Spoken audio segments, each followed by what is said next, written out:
अस्सलाम वालेकुम दोस्तों, मैं हूं सावल हुसैन। जैसा कि आप लोग जानते हो, पाकिस्तान में नया ड्रामा सावल यार पिया एपिसोड 4 मैंने देखा है। एक गलती मैंने पकड़ी है, वो आपको क्लिप दिखाता हूं, फिर बात करेंगे। जैसे ही पिया अपना पेन छोड़कर जाती है, पीछे से इसकी दोस्त लुगना पेन उठा लेती है। फिर लुगना की कॉल आ जाती है, वो कॉल सुनने के लिए बाहर चली जाती है।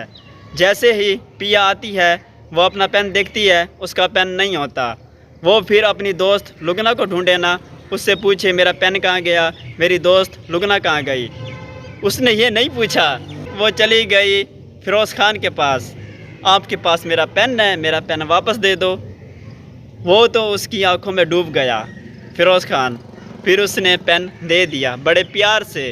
पेन जब लेकर आती है, फिर इसकी दोस्त लुगना भी आ जाती है।